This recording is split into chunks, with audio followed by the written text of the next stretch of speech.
Hi guys, this is New York-based immigration attorney Marina Shepelsky, practicing immigration law for 20 years, and we take clients from all the 50 states because technology lets us do so. Today's video is about the breaking news for people who are filing for a 10-year green card after having a 2-year green card through a marriage to a U.S. citizen or green card holder, and for their derivative kids. There's a change that just happened and I wanted to explain. And even though this was the weekend and I was getting my manicure and pedicure done, I looked at the news and I said, oh my God, I have to talk to our people, the viewers, the subscribers. They deserve to know as soon as possible this USCIS news, and here it is. Okay, so first of all, let me explain to you what is removal of conditions. People hate it when immigration attorneys talk about form numbers and complicated legal names for things that they don't even understand what those things mean. And I totally get it. Sometimes when I listen to myself or a colleague talk, and I'm thinking, will the client really understand what we are saying? And a lot of times the answer is no, they will not understand what we are saying. What are you even talking about? So first of all, when you're married to a U.S. citizen and you file for a green card through that marriage, if your interview is on a date that's less than 2 years from the date you got married, you will get a 2-year temporary, they call it conditional green card. And the legal term is that you have conditional status.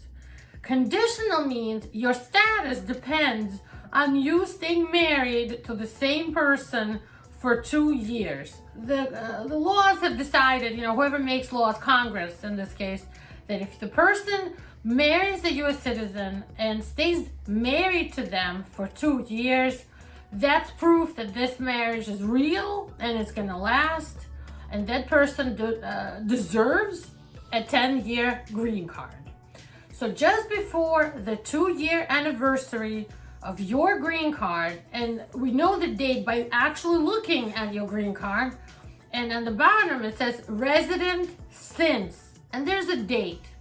So let's say you're resident from January 1, 2020. Just 90 days before 2022, January 1, which would be, I guess around November of 2021, 3 months before. So we subtract 90 days from the 2-year anniversary, you would have to file for something called removal of conditions, which means you have to send in the form I751 for removal of conditions on your lawful permanent residence. In simple language, you're filing for a 10-year green card 90 days before your 2-year green card expires. Prior to this date, USCIS would send you a receipt notice, and that receipt notice would say you're automatically extended in your 2-year status by 18 more months. You could use this letter for traveling, for your job, as proof of your green card status, even up to 18 months from the date you got your I751 petition accepted by USCIS for processing. So today's news says that USCIS extends evidence of status for conditional permanent residence to 24 months with pending form I751. What does that mean? It means that you are no longer getting 18 months automatic extension from the date you file the I-751. Now you're gonna get a whole 2 years, 24 extra months extension from the time you file your petition to get the 10-year green card. Why is it so much longer? Because USCIS is extremely delayed with the I-751s and everything else they're working on right now because of COVID. So people have been calling them, writing them, making online inquiries non-stop because no one was able to get their green card in 18 months. In reality, it took between 2.5 to 3.5 years for almost everyone. So now USCIS decides to face reality. Don't you ever call here again.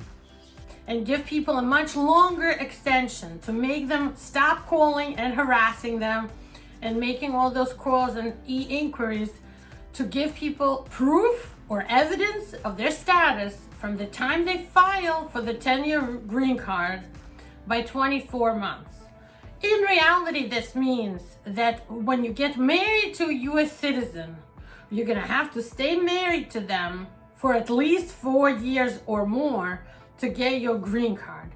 And it's not like a 2-year commitment now and a few more months to get the green card. It's actually 2 years plus another 2 years, and I think it might be even more until you get the 10-year green card.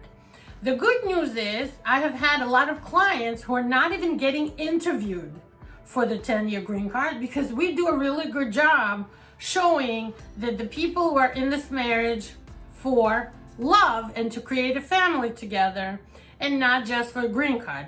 By papering the heck out of the case, we include all the proofs of the marriage and the dating and whatever else they have, pictures with different people with kids, signing and labeling each picture, explaining how this picture proves that the couple was together and being a family in the community.